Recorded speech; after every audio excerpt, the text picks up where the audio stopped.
Hello, ഞാനിവിടെ കുമ്പളങ്ങ beef കറി വെക്കാൻ പോവുക കേട്ടോ. അതിനായിട്ട് ഞങ്ങൾ കുക്കറിലേക്ക് കുറച്ച് വെളിച്ചെണ്ണ ഒഴിച്ച് അതിൽ സവോളയും തേങ്ങാക്കൊത്ത് ആദ്യം വറുത്ത് കോരി അതിൻ്റെ കൂടെ സവോളയും ചെറിയുള്ളിയും കൂടെ ചേർത്ത് ഞങ്ങൾ വഴറ്റുവാണേ. വഴറ്റി കഴിഞ്ഞിട്ട് ഈ സവോളയും ചെറിയുള്ളിയും കൂടെ നല്ലോണം വഴന്ന് കഴിയുമ്പോൾ ഞങ്ങൾ അതിലേക്ക്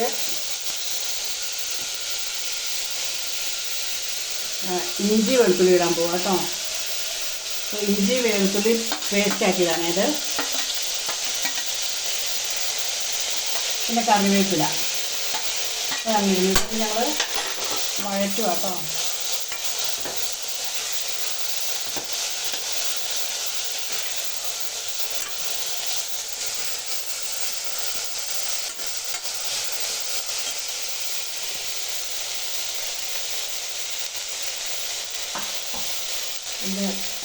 ഇനി ബീഫാണേ. ഞങ്ങൾ മാഗ്നേറ്റ് ചെയ്തിട്ടുണ്ട്. ഒരു അരമണിക്കൂർ മുമ്പ് ഞങ്ങളത് ബീഫ് മുളക് പൊടി മല്ലിപ്പൊടി എല്ലാം കൂടെ ചേർത്ത് ഞങ്ങളത് നല്ലപോലെ ഉപ്പൊക്കെ ചേർത്ത് ഞങ്ങൾ കുഴച്ച് വെച്ചിരിക്കുന്നതാണേ. അപ്പോൾ ഇതിനകത്തേക്ക് ഞങ്ങൾ ഈ കുഴച്ച് വെച്ചിരിക്കുന്ന ഈ ബീഫ് ഇടുക കേട്ടോ.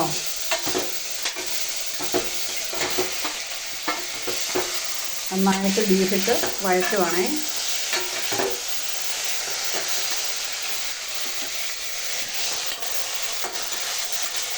ബീഫ് ഒന്ന് വഴന്ന് നന്നായി കഴിഞ്ഞാൽ നമുക്കതിൻ്റെ കൂടെ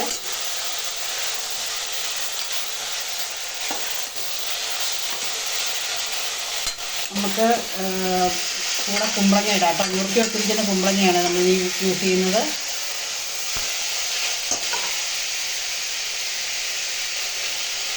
നല്ലോണം ചുറ്റി കഴുകി വെച്ചിരിക്കുന്ന കുമ്പളങ്ങയും കൂടെ ആ കൂടെ ഇട്ട് നമ്മൾ വഴറ്റുവാണ്. നന്നായിട്ട് വഴറ്റി ആവശ്യത്തിന് ഉപ്പും ചേർത്ത് വെക്കുക. അപ്പം നമുക്ക് ഈ ഇതുകൊണ്ട് ഒരു രണ്ട് ഗുണമുണ്ട് കേട്ടോ. ഒന്ന്, നമുക്ക് നല്ല കുറച്ച് ബീഫ് എടുത്താൽ മതി. നമുക്ക് കുമ്പളങ്ങയും കൂടെ ആകുമ്പം നമ്മുടെ ശരീരത്തിലേക്ക് നല്ല ഒരു എന്താ പറയുക, കുമ്പളങ്ങയുടെ എല്ലാ ഗുണങ്ങളും പച്ചക്കറിയുടെ എല്ലാ ഗുണങ്ങളും ഉണ്ട്. അതുപോലെ തന്നെ നമുക്ക് ഇതിനകത്ത് നമുക്ക് എന്താ പറയുക, അപ്പം ഞങ്ങൾ കുരുമുളക് പൊടിയും കൂടെ എൻ്റെ കൂടെ ഇടാൻ പോവാം കേട്ടോ. കുറച്ചൊരു പിഞ്ചും ഗരം മസാലപ്പൊടിയും കൂടി ഞങ്ങൾ ഇടുന്നുണ്ട്.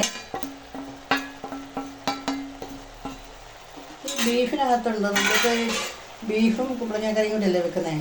അതുപോലെ തന്നെ ബീഫും ചേന, ചേമ്പ്, കാച്ചിൽ, ഈ സംഭവങ്ങളൊക്കെ അതിൻ്റെ കൂടെ കൂട്ടി നമുക്ക് വെക്കാൻ പറ്റും. കാരണം അത് നമ്മുടെ ശരീരത്തിന് ഒത്തിരി നല്ലതാണ്. നല്ല പൊലിമയുണ്ടാവും.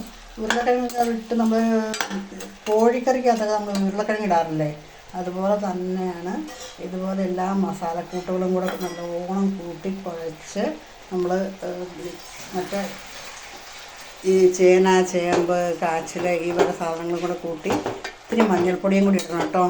മഞ്ഞൾപ്പൊടി നമ്മൾ ഇട്ട് കുഴയ്ക്കുന്നുണ്ട്, എന്നാലും നമുക്കത് പോരാന്ന് തോന്നുമെങ്കിൽ നമ്മൾ കുറച്ച് മഞ്ഞൾപ്പൊടിയും കൂടെ അതിൻ്റെ കൂടെ കൂട്ടി ചേർത്ത് അതിൻ്റെ ഉപ്പ് എത്രയാണെന്ന് നോക്കി മഞ്ഞൾപ്പൊടി ഇട്ടു നന്നായിട്ട് വഴറ്റണം. വഴറ്റിയിട്ട് നമ്മളത്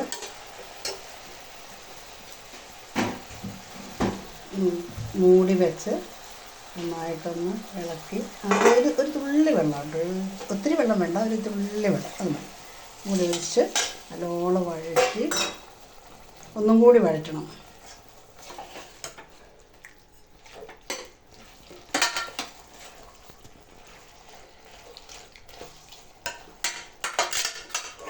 വഴറ്റി അടച്ച് വെച്ച് ഒരു 4-5 വിസിൽ അല്ലെങ്കിൽ 6 വിസിലായാലും കുഴപ്പമില്ല. പിന്നെ ഈ ബീഫിൻ്റെ വേവ് അനുസരിച്ച് നമ്മൾ കുറച്ച് കൂട്ടി വെക്കും.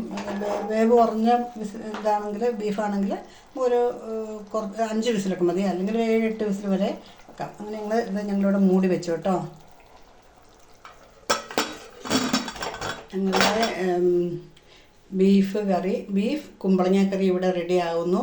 ഞങ്ങളപ്പോൾ നിങ്ങളുടെയൊക്കെ എല്ലാവരുടെയും സഹകരണങ്ങളും നിങ്ങളുടെ ഒരു ലൈക്കും ഒരു എന്താ പറയുക സബ്സ്ക്രിപ്ഷനും ഒക്കെ ഞങ്ങൾ ആഗ്രഹിക്കുന്നു.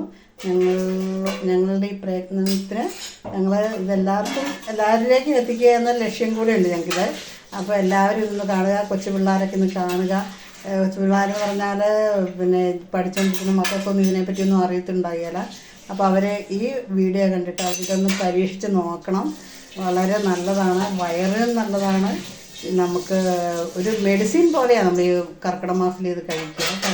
കുമ്പളങ്ങ ബീഫ് കറി അങ്ങനെ നമുക്കിവിടെ റെഡിയായി. Okay, thank you. എല്ലാവരുടെയും സ്നേഹവും സഹകരണവും ഒക്കെ, എല്ലാവരുടെയും സഹകരണം എന്ന് പറയുമ്പം എല്ലാവരുടെയും ഒരു സബ്സ്ക്രിപ്ഷനൊക്കെ പ്രതീക്ഷിക്കുന്നു, ആഗ്രഹിക്കുന്നു. Okay, by.